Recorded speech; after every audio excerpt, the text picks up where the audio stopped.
Tem gente que diz que o pior tipo de dor é aquela que vem de repente. Um acidente, uma notícia, um diagnóstico.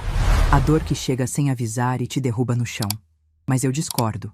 A pior dor é aquela que chega devagar, que vai se instalando dentro de você ao longo dos anos. Tão silenciosa que você nem percebe que está doente. Até que um dia, numa fração de segundo, alguém diz uma frase. Uma única frase. E tudo aquilo que estava adormecido dentro de você acorda de uma vez só. E aí sim você entende o tamanho do estrago. Me chamo Ivone Ferreira dos Santos. Tenho 72 anos. E essa frase foi dita pelo meu próprio filho no corredor de um salão de formatura, enquanto 300 pessoas riam e brindavam ao redor. Ele se aproximou do meu ouvido com aquele sorriso que ele usava quando queria parecer gentil e sussurrou. Não senta na mesa principal, mãe. Você não combina com os convidados. Tem uns lugares ali no fundo, fica mais à vontade lá. Mas antes que vocês sintam raiva ou pena, deixem eu voltar no tempo. Porque essa história não começa naquele salão. Começa muito antes. Começa numa cidade pequena do interior de Minas Gerais, numa casa de chão batido, com uma menina descalça que aprendeu a carregar trouxas de roupa antes mesmo de aprender a ler. Eu nasci em Caeté. Meu pai trabalhava na roça e minha mãe, Dona Teresa, lavava roupa para fora. A gente não tinha quase nada, mas tinha dignidade. Minha mãe passava as camisas dos outros com tanto cuidado que parecia que estava passando seda. E quando alguém perguntava por que ela caprichava tanto em roupa que nem era dela, ela respondia com aquela voz calma que eu nunca esqueci. Porque o capricho é meu, não é da roupa. Eu era a mais velha de 4 irmãos. Quando meu pai partiu, levado por uma condição no peito que nunca foi tratada direito, eu tinha 11 anos. A partir daquele dia, minha infância acabou. Não houve despedida, não houve transição. Num dia eu brincava no quintal. No outro, eu estava ajudando minha mãe a entregar trouxas de roupa lavada pelas ruas de terra da cidade. Aos 13, eu já sabia engomar camisa social melhor do que qualquer lavanderia. Aos 16, arrumei minha mala, que na verdade era uma sacola de feira com minhas roupas dobradas dentro, e fui para Belo Horizonte trabalhar como empregada doméstica. A primeira casa onde trabalhei era de uma família que me tratava como se eu não existisse. Eu dormia num quartinho nos fundos, sem janela, com um colchão fino em cima de um estrado de madeira. Acordava às 5 da manhã para deixar tudo pronto antes que os patrões levantassem. Limpava, passava, cozinhava, servia, recolhia. E quando eles jantavam na sala de jantar bonita, com louça de porcelana e guardanapo de pano, eu comia sozinha na cozinha, de pé, o que sobrava nas travessas.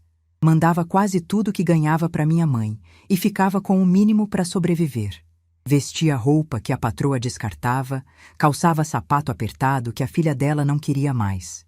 E no meu dia de folga, ia à igreja rezar para Deus me dar forças para aguentar mais uma semana. Tinha 16 anos e já conhecia um tipo de solidão que muita gente só descobre na velhice. A solidão de existir num lugar onde ninguém te enxerga. Aos 22 anos, conheci Geraldo. Ele dirigia o ônibus da linha que eu pegava todo domingo para ir à missa. Era um homem calado, de mãos grandes e olhar gentil. Não falava muito, mas quando falava, cada palavra tinha peso. Me pediu em namoro com uma carta escrita à mão, cheia de erros de português, que eu guardo até hoje dentro da minha Bíblia. Casamos no cartório num dia de chuva, sem festa, sem aliança de ouro, sem vestido branco. Fomos morar num cômodo alugado no bairro Lagoinha, com uma cama de casal que ele comprou parcelada e um fogão de 2 bocas que a vizinha nos deu de presente. 2 anos depois, nasceu Renato. E quando eu peguei aquele menino nos meus braços pela primeira vez, aconteceu uma coisa dentro de mim que eu não sei explicar com palavras. Foi como se todo o cansaço, toda a dor, toda a humilhação que eu já tinha passado na vida, de repente tivesse um motivo. Olhei para ele e fiz uma promessa silenciosa, tão firme que parecia uma oração gravada no peito. Esse menino vai ter tudo que eu nunca tive. Ele vai estudar. Vai ter oportunidades, vai andar de cabeça erguida, ninguém nunca vai olhar para o meu filho de cima para baixo. E foi por essa promessa que eu vivi os próximos 20 e tantos anos da minha vida. Geraldo e eu trabalhávamos como 2 condenados. Ele fazia hora extra todo dia, Pegava turnos de madrugada, voltava para casa com os olhos vermelhos de sono. Eu continuava como empregada doméstica, agora na casa da família Monteiro, no bairro de Lourdes. Saía de casa antes do sol nascer e voltava quando Renato já estava dormindo. Às vezes eu chegava tão cansada que nem conseguia tirar o uniforme. Sentava na beira da cama dele, ficava olhando ele dormir e pensava: é por isso. Tudo isso é por ele. Dona Sônia Monteiro, minha patroa, era uma mulher diferente de todas para quem eu já tinha trabalhado. Ela me chamava pelo nome. Perguntava como Renato estava na escola. Guardava livros que ia descartar e me dava para levar para casa. Um dia, me viu lendo um desses livros na cozinha, durante o intervalo do almoço. Em vez de reclamar, sentou do meu lado. Me perguntou até que série eu tinha estudado. Respondi com vergonha que parei na 5ª série porque precisei trabalhar. Ela ficou em silêncio por um momento, e depois disse uma frase que mudou o rumo da minha vida. Ivone, nunca é tarde. Tem supletivo noturno aqui perto. Eu ajusto seu horário para você conseguir ir. Eu achei que era brincadeira. Ninguém nunca tinha me oferecido uma chance assim. Mas Dona Sônia cumpriu cada palavra. Ajustou meu expediente, me deu o endereço da escola, e quando eu disse que não tinha dinheiro para material, apareceu no dia seguinte com uma mochila cheia de cadernos, canetas e um dicionário de português. Aos 34 anos, sentei numa carteira de escola pela primeira vez desde criança. Eu era a mais velha da turma. Tinha gente da metade da minha idade ali, e eu sentia uma vergonha tão grande que nos primeiros dias ficava encolhida na última fila, com medo de abrir a boca. Mas aos poucos fui perdendo o medo. Descobri que aprender me dava uma alegria que eu não sentia há muito tempo. Cada nota boa, cada prova que eu passava, era como se eu estivesse ganhando de volta um pedaço de mim que tinha ficado para trás lá em Caeté. Concluí o ensino médio aos 38 anos. Dona Sônia apareceu na formatura do supletivo com um buquê de flores e me abraçou como se eu fosse da família. Foi a primeira pessoa da minha vida que comemorou uma conquista minha. Geraldo não pôde ir porque estava trabalhando naquela noite. E Renato, que já tinha 14 anos, disse que não queria ir porque achava sem graça.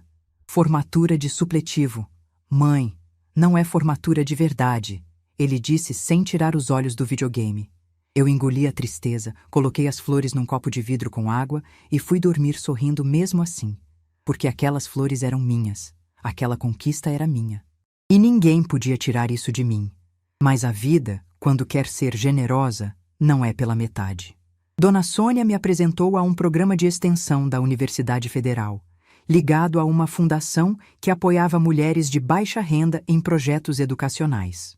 Fiz um curso de educação popular que durou 6 meses e, sem quase perceber como, comecei a dar aulas de alfabetização para adultos no salão da igreja do meu bairro, aos sábados.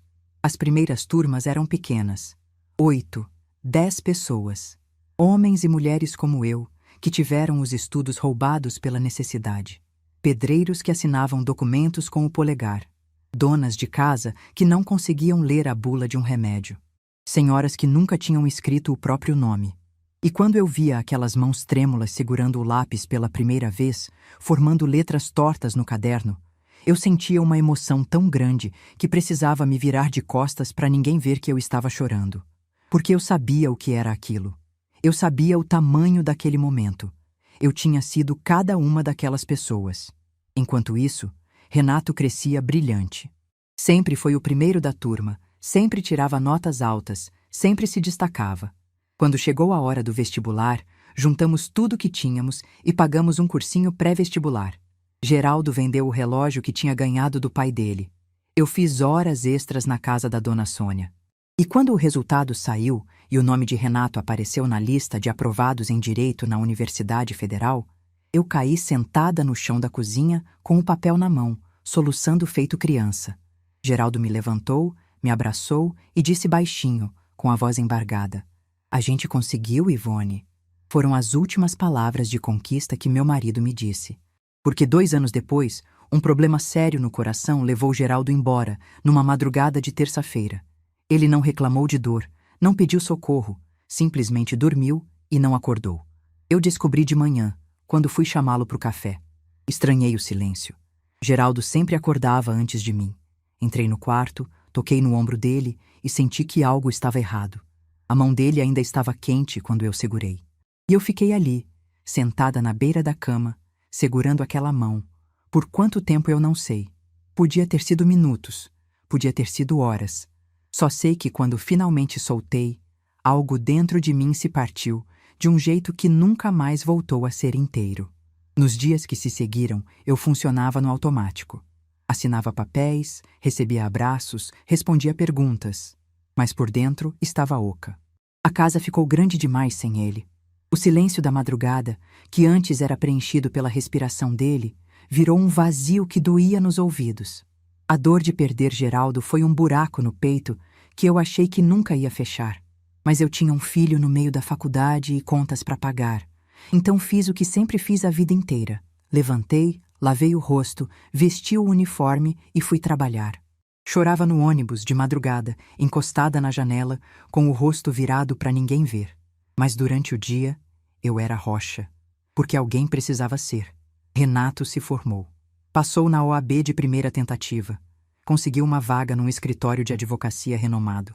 E eu assistia a tudo da plateia, orgulhosa, achando que todo o sacrifício tinha valido a pena, que minha promessa estava cumprida, que agora, finalmente, eu podia respirar.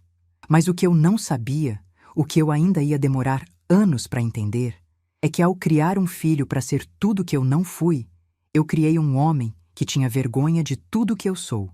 E essa descoberta, que não veio de uma vez só, mas em doses pequenas e venenosas ao longo de mais de uma década, essa foi a dor mais silenciosa e mais devastadora da minha vida. Porque uma coisa é ser rejeitada por um estranho. Isso dói, mas passa. Outra coisa, completamente diferente, é olhar nos olhos do seu próprio filho, o filho que você carregou na barriga, que você amamentou de madrugada, que você criou sozinha depois que o pai partiu, e perceber que para ele, você é um constrangimento, uma peça fora do lugar, uma mancha no currículo perfeito que ele construiu para si mesmo. E foi exatamente isso que aconteceu quando Renato conheceu Fernanda. Mas isso eu conto a seguir, porque essa parte da história precisa de fôlego, e vocês vão precisar de fôlego também. Fernanda apareceu na vida do meu filho como uma brisa de perfume caro, bonita, bem vestida, cabelo sempre no lugar, maquiagem discreta, sorriso calculado. Filha de um desembargador aposentado, criada em colégio particular, formada em relações internacionais, com inglês fluente e um guarda-roupa que valia mais do que tudo que eu juntei na vida inteira. Renato a conheceu num evento do escritório de advocacia e me ligou naquela mesma noite, coisa que ele quase nunca fazia, só para dizer que tinha conhecido a mulher da vida dele. Eu fiquei feliz, de verdade. Meu filho estava apaixonado e só isso já era motivo de alegria. Mas quando ele trouxe Fernanda para eu conhecer, algo dentro de mim acendeu um alerta que eu tentei ignorar durante anos. Foi num restaurante no bairro de Lourdes, o tipo de lugar com toalha de linho, garçom de gravata e cardápio sem preço. Eu vesti minha melhor roupa, uma blusa social que Dona Sônia tinha me dado e uma saia preta que eu usava para ir à missa. Cheguei 15 minutos mais cedo porque detesto atrasar. Quando eles apareceram, Renato veio me abraçar e me apresentou. Fernanda, essa é minha mãe. Fernanda olhou para mim de cima a baixo. Não foi um olhar grosseiro, foi pior do que isso. Foi um olhar que media, que catalogava, que colocava no lugar. Estendeu a mão sem força, como se estivesse tocando em algo frágil demais, e disse apenas, prazer. Uma única palavra. E naquela palavra, naquele aperto de mão frouxo, eu senti tudo que viria depois. Durante o jantar, ela conversou quase exclusivamente com Renato. Quando se dirigia a mim, falava devagar, pronunciando cada sílaba como se eu fosse uma criança que precisava de ajuda para entender. Me perguntou se eu ainda trabalhava, e quando respondi que era empregada doméstica, ela fez um som com a boca, algo entre um A e um e mudou de assunto. Renato não percebeu, ou fingiu que não percebeu. O casamento foi 6 meses depois, na fazenda da família dela, em Ouro Preto. 200 convidados, decoração que parecia capa de revista, flores importadas, banda ao vivo. Eu fui a única pessoa do meu lado que estava ali. Minha irmã Lúcia não veio porque disse que não tinha roupa adequada. E Carminha, minha amiga mais antiga, não foi convidada. Quando perguntei a Renato se podia levar pelo menos ela, ele respondeu sem me olhar nos olhos: "A lista está apertada, mãe. A família da Fernanda já ocupa quase tudo. Eu fui sozinha, comprei um vestido em prestações, fui na cabeleireira do bairro, coloquei um batom que Dona Sônia me emprestou. Quando cheguei à fazenda, um manobrista olhou para mim e perguntou se eu era da equipe de serviço. Engoli seco, mostrei o convite e entrei. Durante a festa inteira, ninguém veio conversar comigo. Ninguém me pediu para tirar foto com os noivos. Quando a valsa começou e todos se levantaram para dançar, eu fiquei sentada, olhando para o meu prato vazio, mexendo no guardanapo de pano com as mãos. Na hora de ir embora, procurei Renato para me despedir. Ele me deu um abraço rápido, daqueles com tapinha nas costas, olhando por cima do meu ombro para ver se alguém importante estava esperando para cumprimentá-lo. Peguei minha bolsa e saí do salão sozinha. Do lado de fora, a noite estava fria. Um dos garçons, que estava encerrando o turno, me viu parada perto do portão e ofereceu uma carona até o terminal rodoviário de Sabará. Aceitei sem pensar 2 vezes. Voltei para Belo Horizonte de madrugada, num ônibus quase vazio, chorando encostada na janela, olhando as luzes da estrada passarem borradas pelas lágrimas. Depois do casamento, o afastamento virou rotina. Renato e Fernanda compraram um apartamento num bairro nobre. Me convidaram para conhecer, e quando cheguei, Fernanda fez questão de me mostrar cada cômodo como se estivesse fazendo um tour para uma visitante. Tudo impecável, tudo caro, tudo organizado como vitrine de loja. Quando perguntei onde eu poderia ficar se viesse dormir algum dia, houve um silêncio estranho. Fernanda olhou para Renato. Renato olhou para o chão e ela respondeu com aquele sorriso que não chegava nos olhos. "A gente pode ver isso depois, Dona Ivone." Não havia quarto para mim naquela casa. 3 suítes e nenhuma era minha. A mensagem era clara, mesmo que nunca tivesse sido dita em voz alta. As visitas foram ficando cada vez mais raras. Eu ligava, Renato atendia com pressa, dizia que estava em reunião, que retornava depois. Quase nunca retornava. Quando eu aparecia de surpresa, Fernanda abria a porta com aquele sorriso de protocolo e eu sentia no ar que minha presença era tolerada, não desejada. Ficava 1 hora, tomava um café e ia embora antes que alguém precisasse inventar uma desculpa para me dispensar. Então nasceu Guilherme, meu primeiro neto. E quando eu segurei aquele bebê nos braços, senti a mesma coisa que tinha sentido quando Renato nasceu. Aquele amor instantâneo, avassalador, que não pede licença para entrar. Guilherme tinha os olhos do Geraldo. Os mesmos olhos calmos, profundos, que pareciam enxergar além do que as pessoas mostravam. Desde pequenininho, ele me olhava de um jeito diferente. Com curiosidade, com carinho, com uma ternura que eu já não encontrava nos olhos do próprio pai dele. Conforme Guilherme foi crescendo, ele se tornou o único fio que me ligava àquela família. Quando era pequeno, Renato ainda permitia que eu ficasse com ele de vez em quando. O menino adorava quando eu contava histórias da minha infância em Caeté, quando eu fazia bolo de fubá na cozinha e deixava ele lambuzar a colher, quando eu ensinava as cantigas que minha mãe cantava enquanto lavava roupa. Ele me chamava de Vó Ivone, com uma doçura que me fazia acreditar que talvez nem tudo estivesse perdido. Mas cada momento bom com Guilherme vinha acompanhado de um momento que me diminuía. Num Natal, quando Guilherme tinha 3 anos, eu levei uma travessa de tutu à mineira. Receita da minha mãe, que eu fazia desde menina, com o tempero que Dona Teresa me ensinou e que eu nunca mudei. Cheguei à casa deles com a travessa quente, embrulhada num pano de prato que minha mãe tinha bordado antes de partir. Era um pano velho, com as bordas já desfiando, mas para mim valia mais do que qualquer tecido do mundo. Fernanda abriu a porta, olhou para a travessa, olhou para o pano bordado e disse com aquela voz doce que cortava como lâmina: "Ai, Dona Ivone, não precisava se incomodar. A gente já encomendou o jantar de um restaurante, mas fica aí na cozinha, quem sabe alguém come depois." Ninguém comeu. O tutu ficou na geladeira a noite inteira. Quando fui embora no dia seguinte, levei a travessa de volta, vazia de comida e cheia de vergonha. No ônibus de volta para casa, abri a sacola e fiquei olhando para o pano bordado da minha mãe. Passei a mão naquelas linhas gastas e pensei: Dona Teresa, a senhora fez isso com tanto amor. E eles nem olharam. Outra vez, no aniversário de 5 anos de Guilherme, eu preparei um presente especial. Passei semanas montando um álbum de fotos da família. Imagens do Geraldo jovem, de quando Renato era bebê, da minha mãe na porta da casa em Caeté. Colei cada foto com cuidado, escrevi legendas à mão com a minha melhor letra, coloquei numa embalagem bonita. Quando cheguei na festa, Guilherme correu para me abraçar com aquela alegria que só criança tem. Abriu o presente ali mesmo, no meio da sala, e ficou encantado. Passava as páginas devagar, apontando para o avô Geraldo e perguntando: "Esse é o vovô do céu, vó Ivone?" Eu respondi que sim, com um nó na garganta.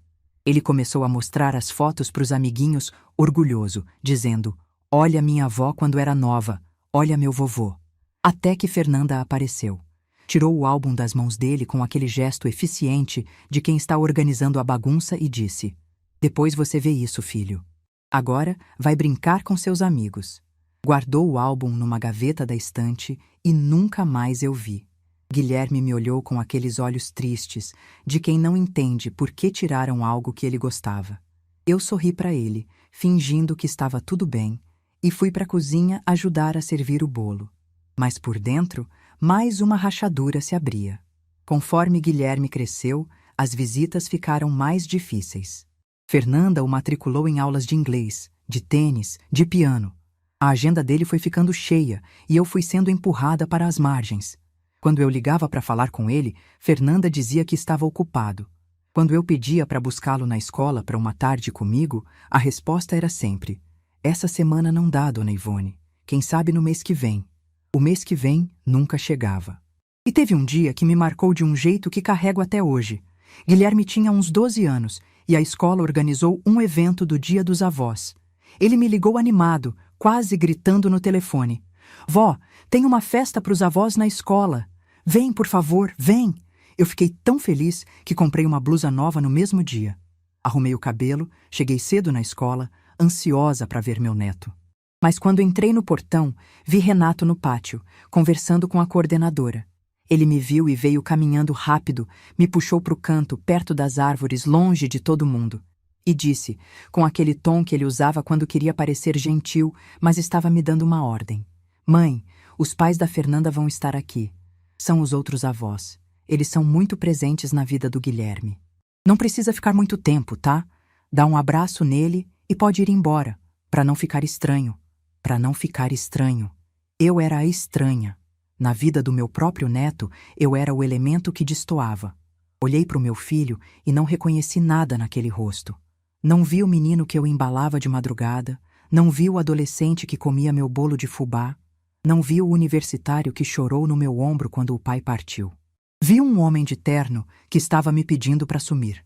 E naquele momento, pela primeira vez em anos, eu quase disse tudo.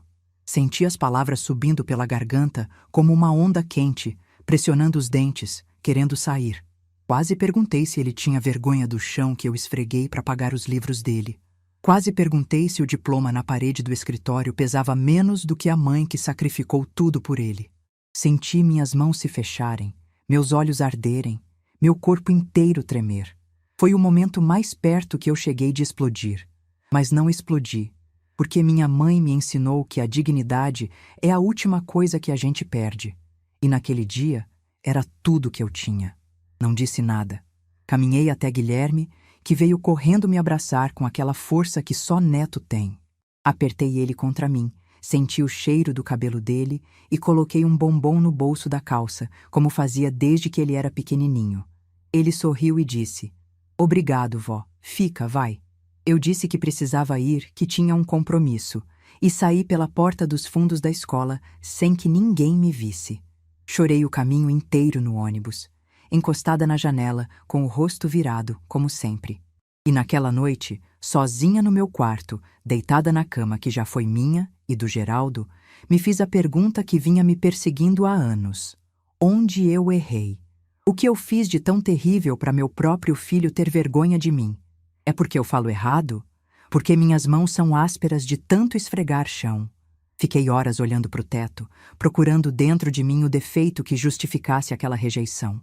E o pior é que quase encontrei. Quase me convenci de que o problema era eu.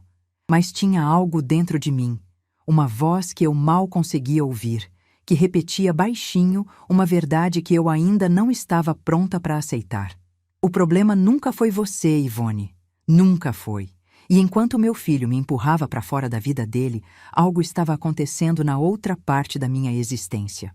O projeto de alfabetização, que começou com 10 pessoas num salão de igreja, havia crescido de um jeito que eu mesma não esperava. Do salão, passamos para uma sala cedida pela prefeitura. Depois, para 2 salas. Depois, para um prédio inteiro, com apoio de ONGs e da Secretaria de Educação. Em mais de 20 anos, já eram mais de 2.000 pessoas que tinham aprendido a ler e escrever comigo. Eu era convidada para palestras em faculdades, recebia homenagens, coordenava equipes, tudo isso sem que Renato soubesse. Não porque eu escondia, mas porque ele nunca perguntou. E eu, que tinha aprendido a não incomodar, simplesmente nunca contei. E foi exatamente essa parte da minha vida, essa parte invisível, construída tijolo por tijolo, enquanto ninguém olhava, que um dia, num salão cheio de gente, ia gritar tão alto que ninguém conseguiria ignorar. Mas isso ainda estava por vir. E quando veio, veio de um jeito que nem eu mesma poderia ter imaginado. Foi numa tarde de quarta-feira, dessas tardes comuns que não avisam que vão mudar a sua vida. Eu estava na cozinha do meu apartamento, lavando umas xícaras, ouvindo rádio baixinho, quando o telefone tocou. Atendi, achando que era Carminha, que sempre ligava nesse horário para saber se eu queria ir caminhar na praça. Mas do outro lado da linha veio uma voz que eu não conhecia, formal, de quem trabalha em escritório. Boa tarde, estou falando com a senhora Ivone Ferreira dos Santos? Confirmei, já desconfiada. Pensei que fosse propaganda, cobrança, alguma dessas coisas. Mas a moça se identificou como secretária do gabinete do reitor da Universidade Federal.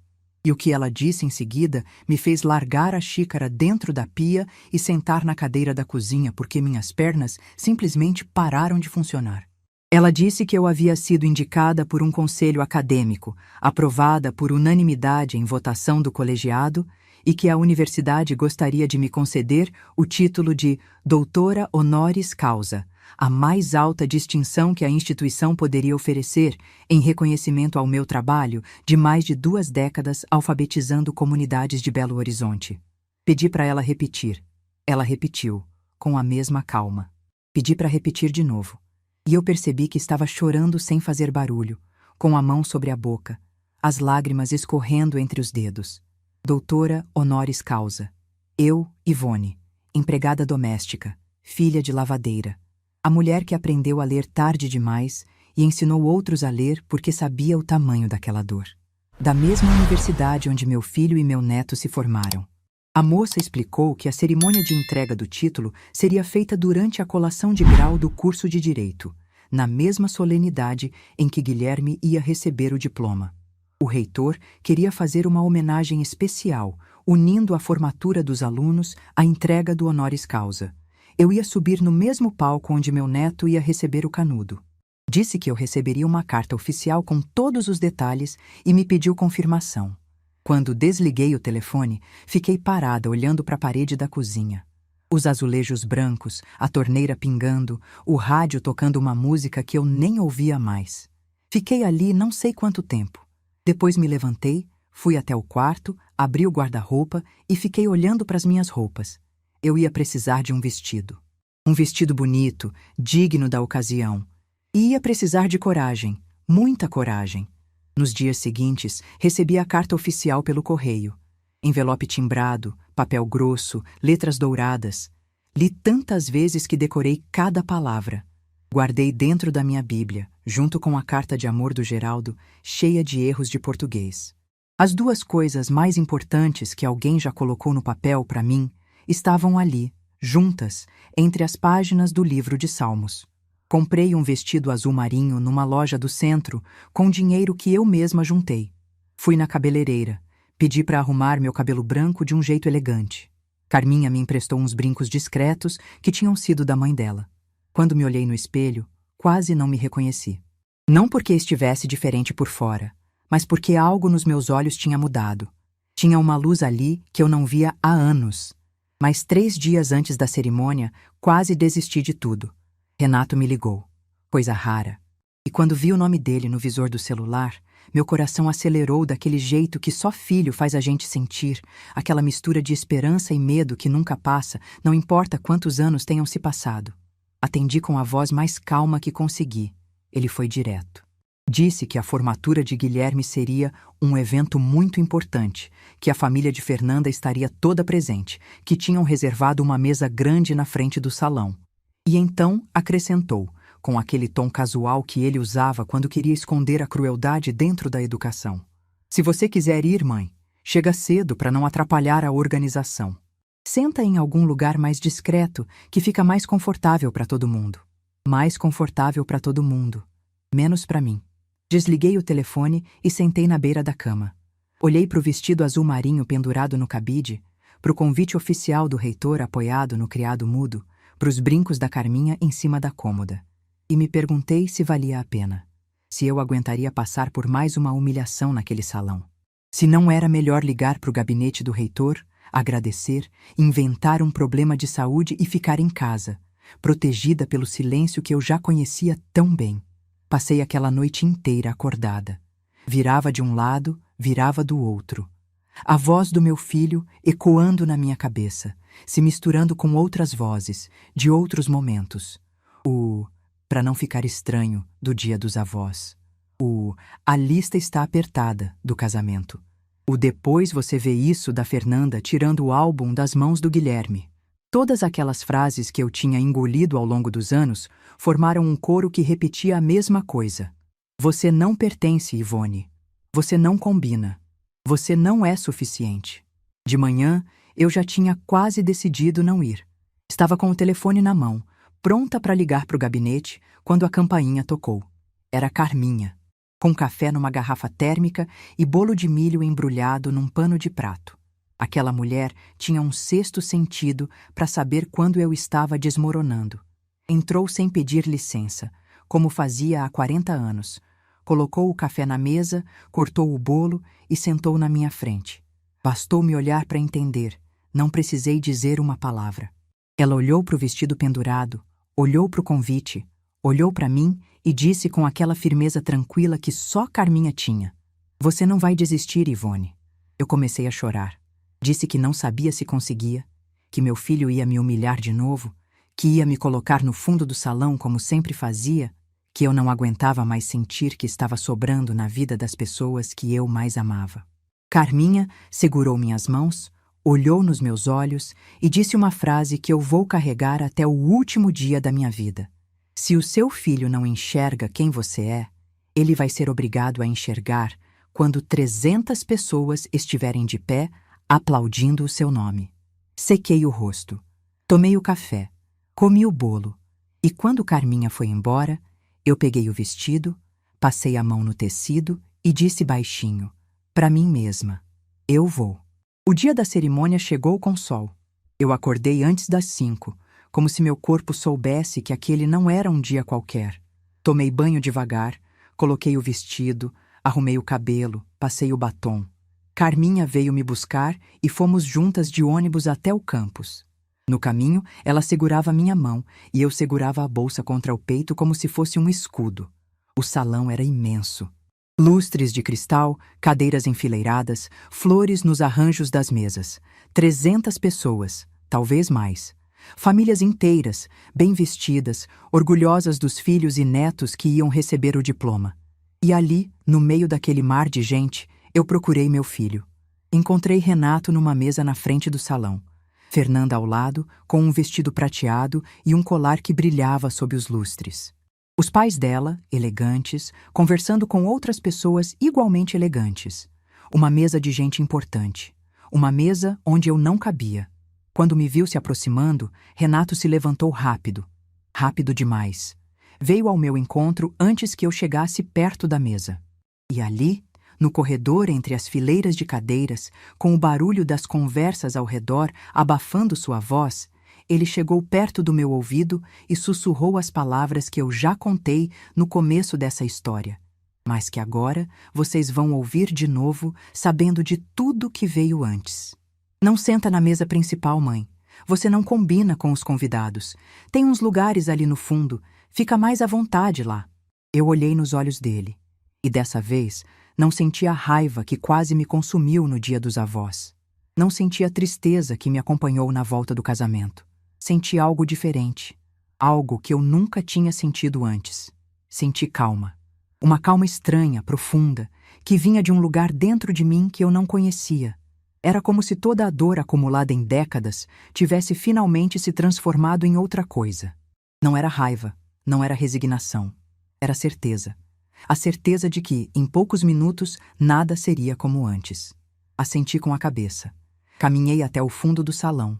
Sentei numa cadeira encostada na parede, coloquei a bolsa no colo e fiquei em silêncio. Carminha sentou ao meu lado, apertou minha mão e não disse nada. Não precisava. Ela sabia o que estava por vir. A cerimônia começou.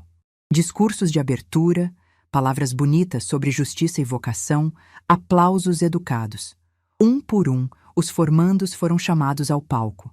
E quando o nome de Guilherme soou nos alto-falantes, eu apertei a bolsa com força e sorri. Ele subiu ao palco com aquele jeito tímido que lembrava o avô, recebeu o diploma e, quando voltou para o lugar, fez o que eu sabia que ia fazer. Procurou pelo salão até me encontrar no fundo. Me viu. Levantou o diploma no ar com um sorriso enorme e acenou com a mão livre. Aquele gesto valeu por todos os anos de ausência. Levei a mão ao peito e acenei de volta. Depois que todos os diplomas foram entregues, o reitor voltou ao microfone. A sala foi ficando em silêncio aos poucos. Ele ajustou os óculos, abriu uma pasta e começou a falar com uma voz grave, pausada, que fazia cada palavra pesar. Disse que aquela noite tinha uma homenagem muito especial. Falou sobre uma mulher que nasceu no interior de Minas Gerais, filha de lavadeira, criada na pobreza. Uma mulher que trabalhou a vida inteira como empregada doméstica e que, aos 34 anos, decidiu voltar a estudar porque acreditava que nunca era tarde demais. Falou sobre uma mulher que concluiu o ensino médio no supletivo e que, em vez de parar ali, decidiu devolver ao mundo o que tinha recebido. Falou sobre mais de 2.000 pessoas que aprenderam a ler e escrever por causa dela.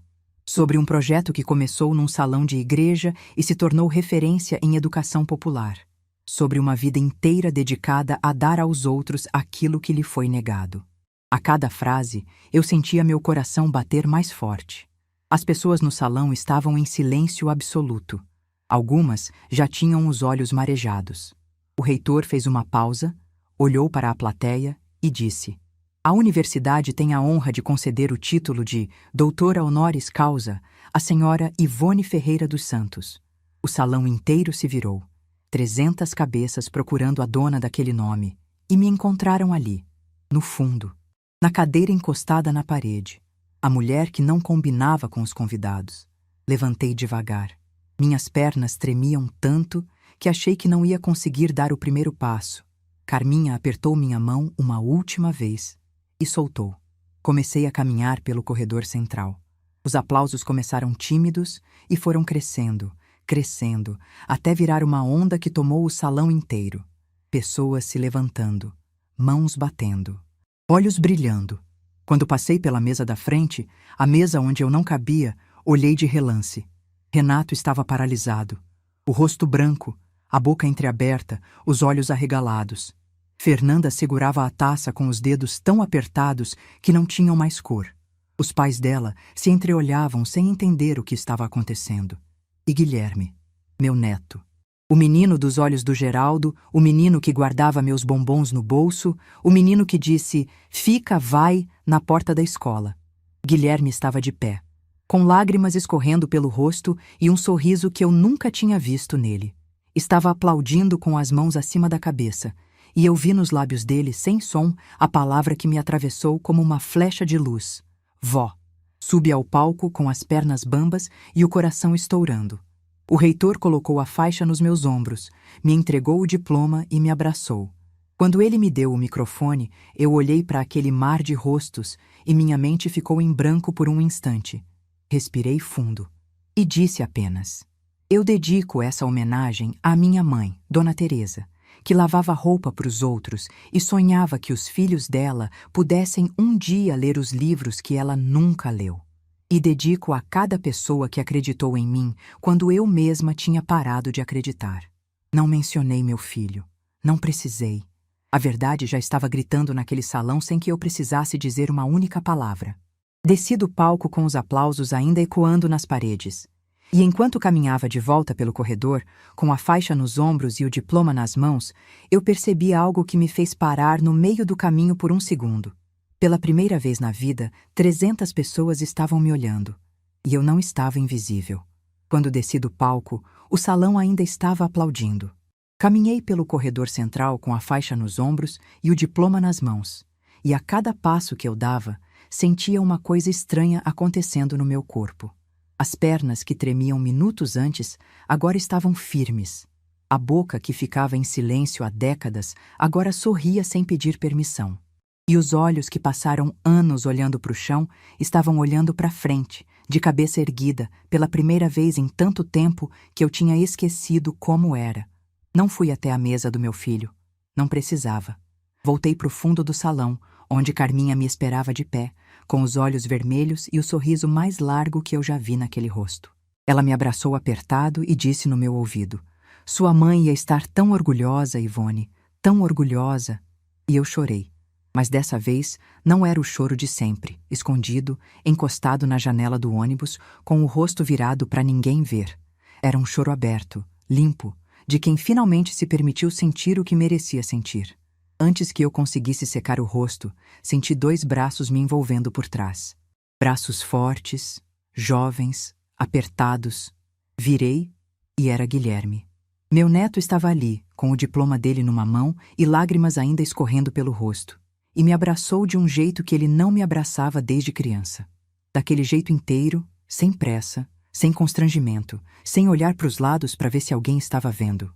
Ele se afastou um pouco, segurou meus ombros e me olhou com aqueles olhos do Geraldo, os mesmos olhos calmos e profundos, e disse com a voz embargada: "Por que eu nunca soube, vó? Por que ninguém nunca me contou?" Eu passei a mão no rosto dele, tirei uma lágrima que estava presa no canto do olho e respondi: "Porque ninguém nunca perguntou, meu filho." Ele baixou a cabeça. Ficou em silêncio por alguns segundos. E quando levantou de novo, tinha algo diferente nos olhos dele.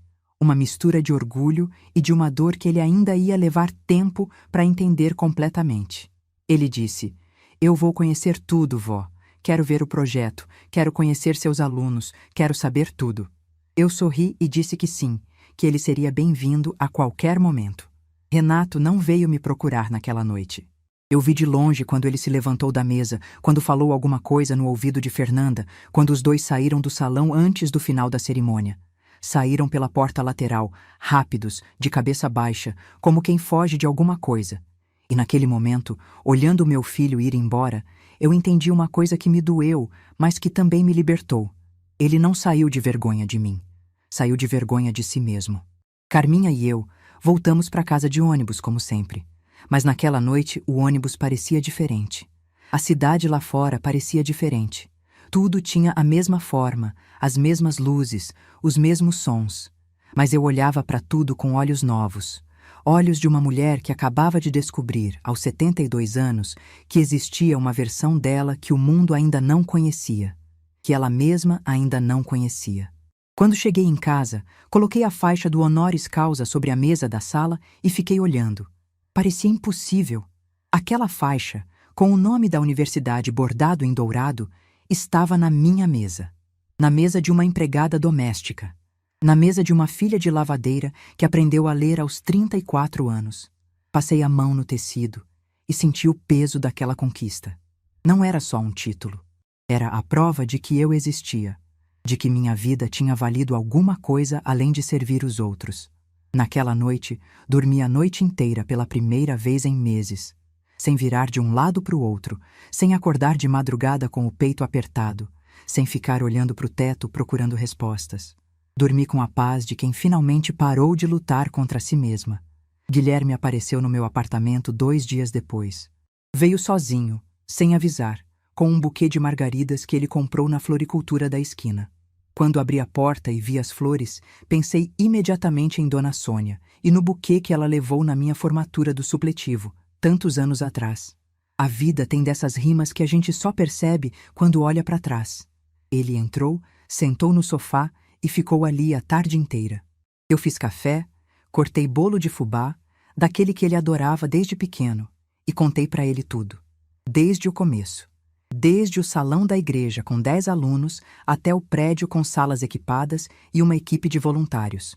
Mostrei fotos, certificados, cartas de agradecimento de ex-alunos que aprenderam a ler comigo.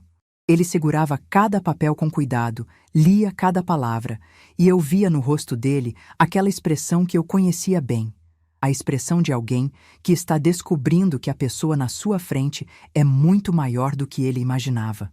Numa das cartas, uma senhora chamada Dona Glória escreveu: Professora Ivone, antes de a senhora me ensinar a ler, eu assinava meu nome com o dedo. Hoje eu leio a Bíblia toda noite antes de dormir. A senhora me deu o mundo. Guilherme leu essa carta 3 vezes. Na terceira, não conseguiu segurar e chorou. Antes de ir embora, ele me perguntou uma coisa que me pegou desprevenida. Vó, por que a senhora nunca contou para o meu pai? Por que escondeu tudo isso? Eu olhei para ele e respondi com a verdade mais simples e mais dolorosa que eu tinha. Eu não escondi, Guilherme. Eu só parei de tentar mostrar. Porque toda vez que eu tentava mostrar quem eu era, alguém me dizia que aquilo não era importante. Chega uma hora que a gente acredita. Ele ficou em silêncio. Depois me abraçou, apertado, e saiu. Renato apareceu uma semana depois. 7 dias inteiros de silêncio.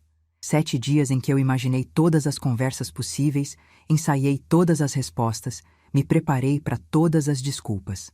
Mas quando abri a porta e vi meu filho ali, com os olhos vermelhos, mais magro do que eu lembrava, com uma expressão que eu não via nele desde que era adolescente, aquela expressão de menino perdido, todo o ensaio desapareceu. Ele entrou e ficou de pé no meio da sala, sem saber onde se colocar. Eu fui para a cozinha, coloquei água para ferver, peguei 2 xícaras. Café. Era o que eu sabia fazer quando não sabia o que dizer. Quando voltei com as xícaras, ele estava sentado no sofá, olhando para a faixa do honoris causa que eu ainda não tinha guardado. Coloquei o café na mesa e sentei na poltrona em frente. E esperei. Ele começou devagar. Disse que não dormia direito desde a cerimônia, que Fernanda e ele tinham discutido a noite inteira quando chegaram em casa, que não sabia que eu tinha feito tudo aquilo, que nunca imaginou, que se soubesse teria sido diferente. As palavras saíam atropeladas, misturadas com pausas longas e respirações fundas. E então ele disse a frase que eu esperei a vida inteira para ouvir. Me desculpa, mãe. Eu olhei para o meu filho, para o menino que eu embalava cantando cantigas de Dona Teresa, para o adolescente que achava minha formatura sem graça, pro homem que me mandou sentar no fundo do salão. E senti uma coisa que eu não esperava sentir. Nada. Não senti raiva, não senti alívio, não senti a emoção avassaladora que eu sempre imaginei que sentiria nesse momento. Senti apenas uma tristeza mansa, tranquila, como a tristeza de quem aceita que certas coisas se quebraram de um jeito que não volta a ser como era. Tomei um gole de café, coloquei a xícara na mesa e falei com uma calma que saiu de um lugar que eu não conhecia antes daquela noite no salão. Disse a ele que aceitava as desculpas, que sabia que ele estava sendo sincero, mas que as desculpas não mudavam o que tinha acontecido, não apagavam 20 anos de invisibilidade. Não devolviam os natais em que minha comida foi rejeitada, os aniversários em que meus presentes foram escondidos, os eventos em que eu fui mandada embora para não incomodar. Disse que eu entendia que ele tinha construído uma vida, uma imagem, um mundo onde eu não cabia, mas que o erro dele não foi ter construído esse mundo. O erro foi ter achado que podia me excluir dele sem que isso tivesse consequência. Ele tentou me interromper. Disse que ia mudar, que ia ser diferente, que queria recomeçar. Eu levantei a mão gentilmente e pedi para ele me deixar terminar. Disse que eu não ia cortar ele da minha vida, que eu não queria distância permanente, que não era isso. Eu era mãe dele e ia ser mãe dele até o último dia, mas que a relação entre nós ia mudar, que eu não ia mais me encolher para caber nos espaços que ele me dava. Não ia mais ficar no fundo de salão nenhum. Não ia mais engolir desaforo com sorriso para manter a paz. Disse que se ele quisesse a mãe na vida dele, ia ter que aceitar a mãe inteira. A empregada doméstica, a filha de lavadeira, a doutora honoris causa. Tudo junto, misturado, sem meias versões. E que se Fernanda não conseguisse lidar com isso, o problema era dele resolver, não meu. Renato ficou em silêncio por um longo tempo. O café dele esfriou na xícara sem que ele desse um único gole. Depois de um tempo que pareceu durar uma eternidade, ele levantou, caminhou até a porta e, antes de sair, se virou para mim. Tinha lágrimas nos olhos, mas não estava chorando. Disse apenas: "Eu entendo, mãe, e eu vou tentar." Depois que ele saiu, fiquei sentada na poltrona olhando para a porta fechada e percebi que não estava tremendo, não estava chorando, não estava com aquele nó no estômago que eu sempre sentia depois de qualquer conversa difícil com meu filho. Estava inteira, firme, como se alguém tivesse finalmente colocado os parafusos que faltavam numa estrutura que esteve frouxa a vida toda. Levantei, lavei as 2 xícaras, guardei no armário. Fui até a janela e fiquei olhando a cidade. Belo Horizonte se estendia lá embaixo, cheia de luzes, cheia de gente vivendo suas vidas, lutando suas batalhas, engolindo suas dores em silêncio. E eu pensei em quantas mulheres como eu existiam naquele exato momento. Quantas mães estavam sentadas no fundo de algum salão, encolhidas num canto da própria vida, aceitando migalhas de respeito porque alguém lhes convenceu de que não mereciam mais do que isso. Peguei o telefone e liguei para Carminha. Quando ela atendeu, eu disse apenas: "Conversamos." Eu falei tudo. Ela ficou em silêncio por um segundo e depois perguntou: "E como você está?" Eu pensei um instante e respondi com uma verdade que me surpreendeu enquanto saía da minha boca. "Estou leve, Carminha. Pela primeira vez em anos, estou leve." Naquela noite, antes de dormir, fui até a cômoda e abri a gaveta onde eu guardava a Bíblia. Tirei a carta do Geraldo, aquela carta cheia de erros de português, escrita à mão, com tinta azul que já estava desbotando. Li pela 1000ª vez. E uma frase que ele escreveu lá no começo, que eu sempre achei simples demais, de repente fez todo o sentido do mundo.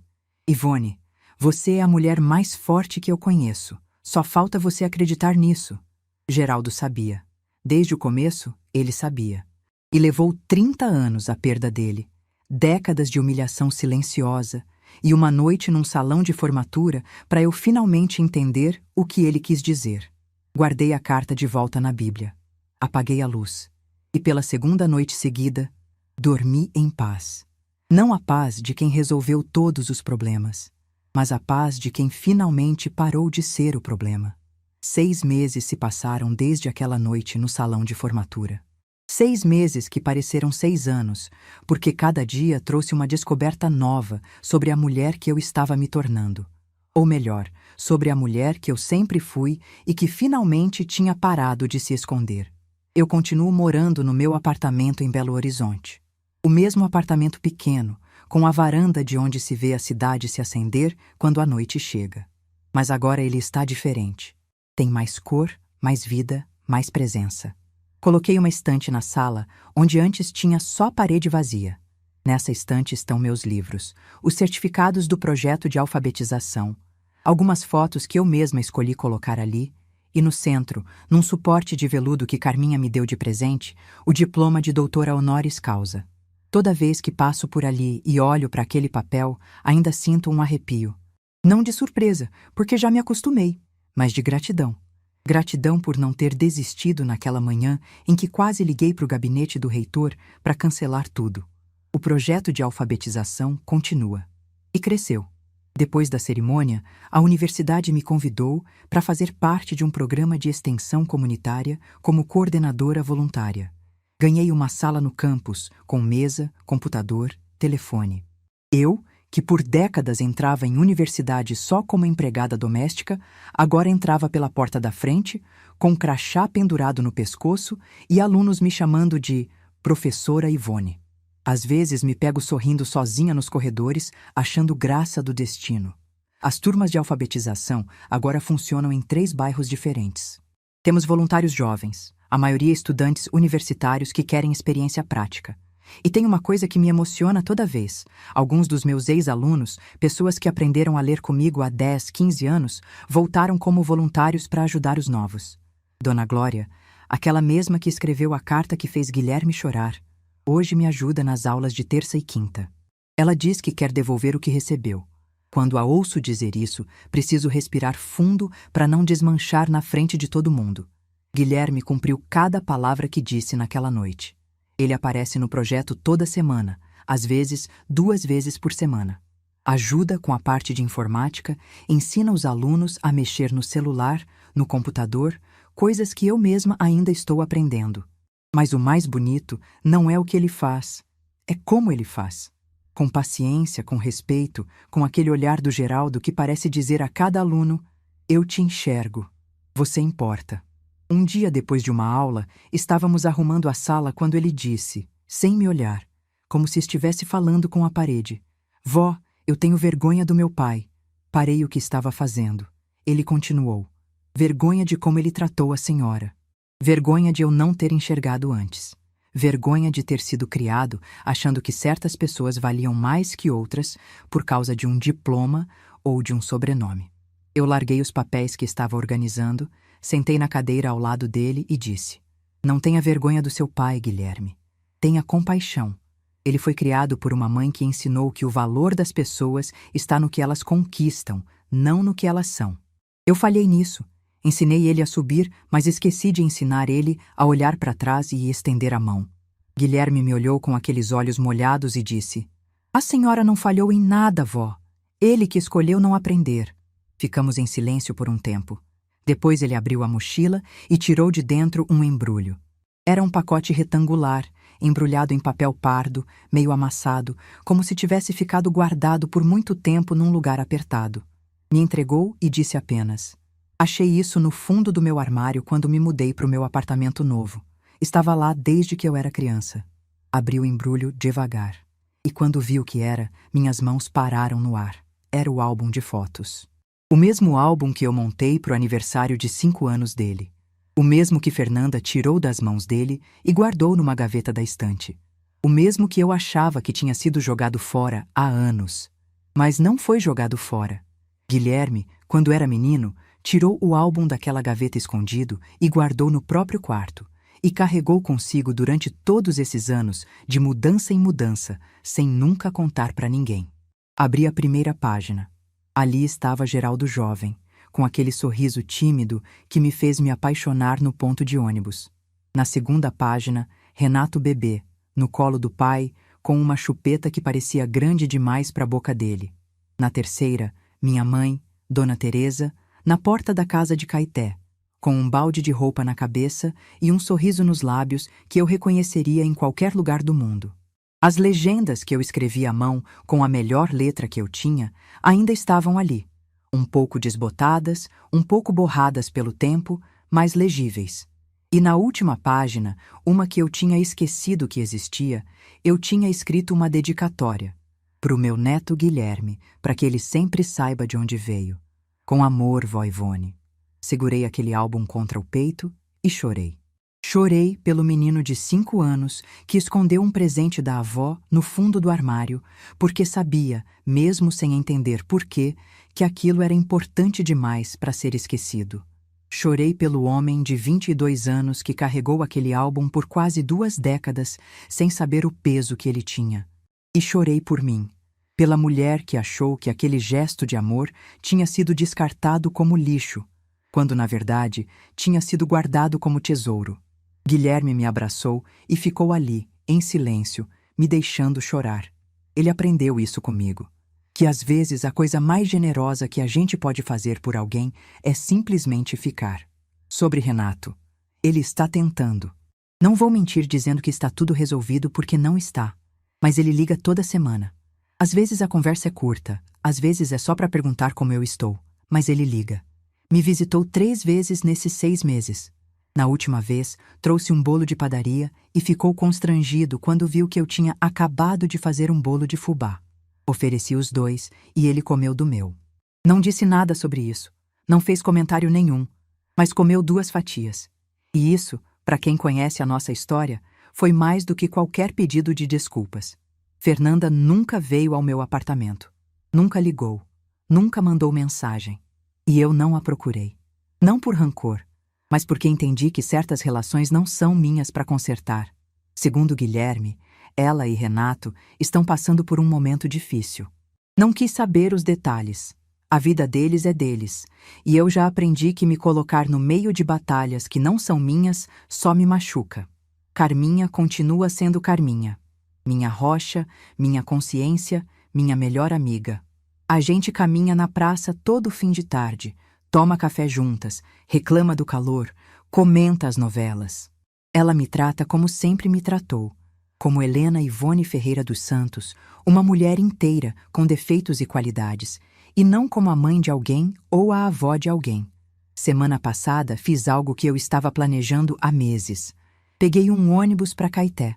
Voltei para a cidade onde nasci, onde minha mãe lavou roupa a vida inteira, onde meu pai plantou e colheu até o corpo não aguentar mais. A casa já não existe. No lugar dela tem um estacionamento. Mas a rua é a mesma, as árvores são as mesmas e o cheiro de terra molhada depois da chuva é exatamente como eu lembrava. Fiquei parada na calçada, olhando para onde a casa costumava ficar.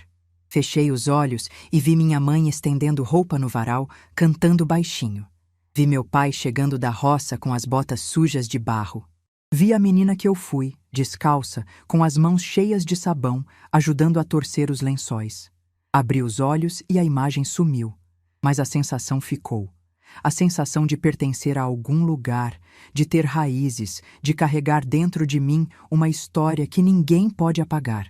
Levei comigo nessa viagem o pano de prato bordado da minha mãe. O mesmo pano que embrulhou a travessa de tutu no Natal em que ninguém comeu a minha comida.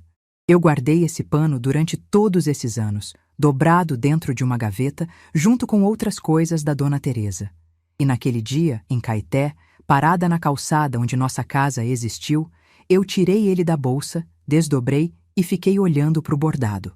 As linhas de Dona Teresa, firmes e delicadas ao mesmo tempo. O desenho de flores que ela fazia nos panos antes de entregar para os clientes. E de repente, a frase dela ecoou dentro de mim com uma força que me fez parar de respirar por um segundo. O capricho é meu, não é da roupa. Eu passei a vida inteira achando que essa frase era sobre trabalho, sobre cuidar bem do que não é seu. Mas ali, naquela calçada, com 72 anos e um diploma de doutora honoris causa na estante da minha sala, eu finalmente entendi o que minha mãe quis dizer de verdade. O capricho é meu, a dignidade é minha, a força é minha. Não depende de quem está olhando, de quem reconhece, de quem aplaude. O valor que eu tenho não precisa da aprovação do meu filho, do respeito da minha nora, do palco de uma universidade. Ele existe porque eu existo. Sempre existiu. Eu só tinha esquecido. Dobrei o pano da minha mãe com cuidado e guardei de volta na bolsa. Caminhei até o ponto de ônibus, sentei no banco de madeira e esperei. Quando o ônibus chegou, subi, sentei na janela e dessa vez não chorei. Fiquei olhando a paisagem passar, as montanhas de Minas, o céu enorme, as cidadezinhas no caminho, e senti algo que eu vou tentar descrever, mesmo sabendo que as palavras não vão dar conta. Senti que estava inteira. Não inteira porque todos os problemas foram resolvidos. Não inteira porque meu filho me ama como eu gostaria. Não inteira porque o mundo finalmente me enxergou. Inteira porque eu me enxerguei. Porque eu parei de procurar nos olhos dos outros a confirmação de que eu era suficiente e encontrei essa resposta no único lugar onde ela sempre esteve, dentro de mim. Quando cheguei em casa naquela noite, coloquei o pano bordado da Dona Teresa ao lado da faixa do honoris causa, na estante da sala, os dois juntos. O bordado de uma lavadeira e o diploma de uma doutora, a mesma mulher, o mesmo capricho, a mesma dignidade. E hoje, enquanto conto essa história para vocês, eu olho para essa estante e sei exatamente quem eu sou. Sou filha de Dona Teresa, que lavava roupa para os outros com a mesma dignidade com que lavaria roupa de rainha. Sou viúva de Geraldo, que me escreveu uma carta cheia de erros e cheia de verdade. Sou mãe de Renato, que talvez um dia entenda o que perdeu, talvez não. Sou avó de Guilherme, que guardou um álbum de fotos num fundo de armário durante 17 anos, porque acreditou que a história da família dele merecia ser lembrada. Sou professora de mais de 2.000 pessoas que aprenderam a escrever o próprio nome por minha causa. Sou doutora honoris causa de uma universidade federal. E sou, acima de tudo, Ivone. Simplesmente Ivone. Uma mulher que demorou 72 anos para entender que nunca precisou pedir permissão para existir. Se eu pudesse voltar no tempo e dizer uma coisa para aquela menina descalça de Caeté, que carregava trouxas de roupa antes de aprender a ler, eu diria: segura firme, menina. Vai doer. Vai demorar. Vai ter dias em que você vai achar que não vale a pena. Mas um dia, num salão cheio de gente, vão chamar o seu nome. E quando chamarem, você vai estar pronta, porque o capricho sempre foi seu. Sempre. Se essa história tocou seu coração, deixe seu like, se inscreva no canal e comente aqui embaixo. No meu lugar, o que você faria? Sua mensagem pode iluminar o dia de alguém.